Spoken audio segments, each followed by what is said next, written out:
lagi pengen cerita horor terkait pengalaman gue pribadi nih waktu gue kuliah. Jadi dulu gue kuliah tuh termasuk orang yang tangguh lah ya, karena gue tuh ikut lumayan banyak kepanitiaan gitu, terus juga organisasi di kampus, dan gue tuh milihnya banyaknya kayak panitia-panitia lapangan di kampus lah ya. Nah terus di suatu semester gue tuh kayak yang sakit banget gitu. Biasanya kan anak-anak kuliah sakit ya udah tidur karena memang kurang tidur kan. Tapi ini kayak udah ditidurin tetap aja kayak belum sembuh gitu. Dan akhirnya tuh sampai nyokap gue tuh datang ke Bandung buat nemenin gue berobat ke salah satu rumah sakit yang deket di kampus gue. Nah rumah sakitnya itu rumah sakit zaman Belanda gitu loh, yang ada kapelnya. Mungkin teman-teman di Bandung tahu lah ya ini rumah sakit mana. Dan setelah berobat ya udah akhirnya gue dikasih berbagai macam obat. Terus pulanglah gue ke kosan. Terus di waktu yang sama memang di semester itu gue tuh lagi ada tugas dimana karena gue anak teknik lingkungan, gue tuh kayak disuruh nentuin lokasi project untuk sampling sampah di fasilitas umum. Kebetulan gue yang sangat ngide lah ke kelompok gue, guys sudahlah kita di rumah sakit aja yuk, deket ini soalnya gitu kan. Karena TPS dan TPA lain tuh, kelompok lain tuh udah pada sampling ke sana, dan gue juga lumayan mager ya kalau misalnya jauh gitu. Ya udah tuh akhirnya gue sampling lah ke sana. Dengan keadaan gue baru selesai berobat ya guys, jadi kayak masih sakit tapi ya mau nggak mau ya, karena namanya juga tugas kuliah kan waktu itu.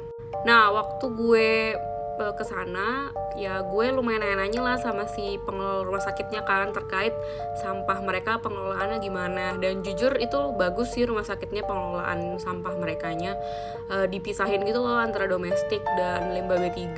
Terus juga mereka punya insinerator berizin juga gitu sih, bagus lah pengelolaan persampahannya di sana. Tapi ternyata gue tuh nyasar lah ya ke suatu tempat dimana itu tuh horor banget cuy. Jadi tuh kayak basement gitu, tapi tuh isinya tuh kayak limbah sih, bukan limbah ya, peralatan rumah sakit yang udah gak dipakai gitu. Jadi kayak mau diloakin atau diapain ya waktu itu ya kata si bapak-bapak yang pengelola persampahannya di sana. Cuman tuh kondisinya gue tuh cuman sendiri ke sana. Karena waktu itu gue tuh sempat ketemu sama orang yang gue kenal lah di rumah sakit itu. Jadi teman-teman gue tuh gue suruh duluan. Jadi gue sendirian tuh tersesat di basement yang super creepy itu. Dimana gue tuh ngeliat tuh, jadi kayak ada suatu ruangan di bawah dan gue tuh di atas tangganya gitu.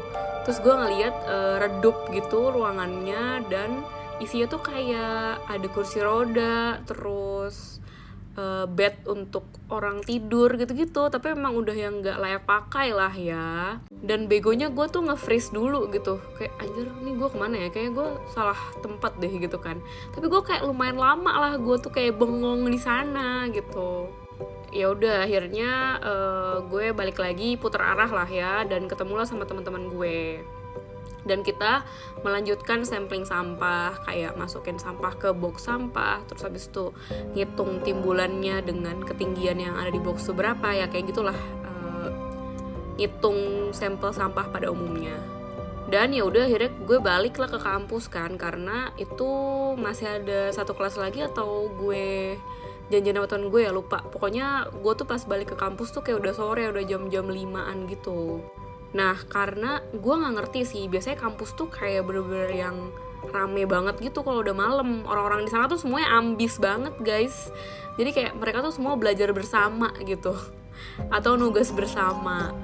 Tapi hari itu tuh kayak bener-bener yang sepi banget gitu, dan suasana tuh dingin. Tapi gue gak tahu ya itu tuh dingin karena apa karena memang Bandung tuh dingin, atau memang gue memang lagi gak enak badan aja kan waktu itu.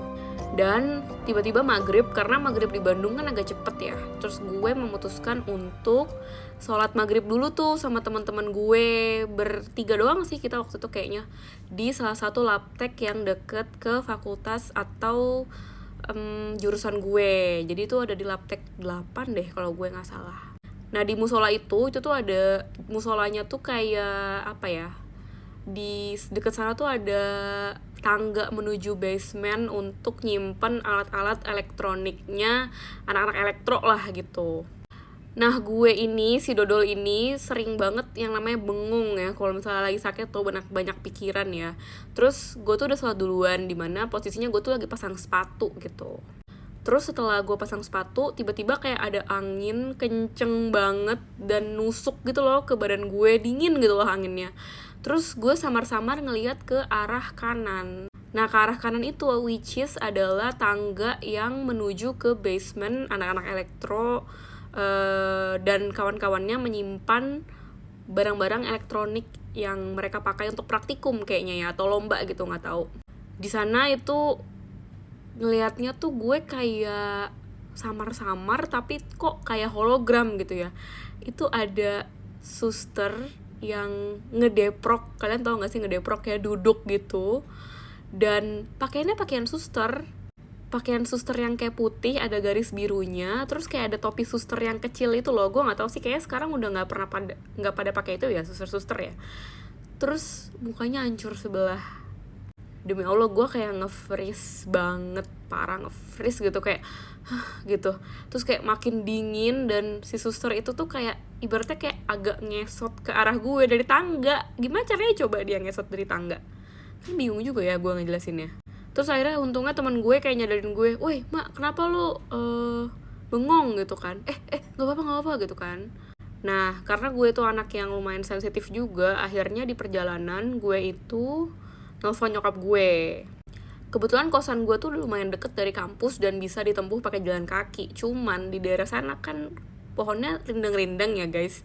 Terus kondisi tuh maghrib dan udah pada gelap. Gue nggak tahu kenapa daerah Jalan Ganesha dan Dago tuh lagi sepi di hari itu gitu. Ya udah gue ceritain lah ke nyokap gue sambil gue perjalanan pulang ke kosan. Itu ditelepon ya kondisinya. Terus tiba-tiba sampai ke gang kosan gue tuh sakit. Nggak sakit sih, nyium bau melati, anjir. Terus kayak waduh, gue langsung cerita sama nyokap gue kan, kayak mah ini aku nyium bau melati gitu. Udah buruan cepet deh sampai kosan gitu kan. Nah di daerah kosan gue juga di Raden Patah tuh rumahnya tuh rumah zaman dulu gitu. Terus kayak tinggi banget itu loh pohonnya. Ya mungkin kalian pernah tahu lah ya orang-orang Bandung. Ya udah akhirnya gue sampai ke kosan, terus habis itu bersih karena disuruh sama nyokap gue bersih untuk baca doa segala macem. Dan ya udah, gue mau tidur sih. Terus nyokap gue telepon lagi, cerita kalau kayaknya antara gue itu sudah diikutin sama si suster itu dari mulai gue tuh sakit, yang ada gue berobat ke rumah sakit. Terus ditambah kan gue memang beberapa kali datang ke rumah sakit itu kan untuk sampling tugas persampahan. Terus habis itu katanya sih juga alat-alat anak elektro di bawah, mungkin ada yang alat anak biomedis ya, itu tuh kayak pernah dipakai di rumah sakit itu atau gimana gitu, nggak tahu deh nyokap gue. Pokoknya katanya sih itu yang mengundang dia datang gitu. Dan sampai situ, setelah itu gue sakit selama seminggu, 5 hari kayaknya gue nggak masuk kelas deh. Terus ya udah akhirnya gue pulang, terus dibersihin deh sama nyokap gue. Ya gitu sih guys, suka duka jadi anak yang nggak indie home juga sih, tapi kayak peka gitu ya, yang katanya sih tulang rusuknya tuh agak jarang-jarang gitu. Ya gitu sih, mungkin nanti kalau gue inget lagi cerita serem yang pernah gue lewatin atau gue alamin, nanti gue ceritain lagi ya. Bye bye.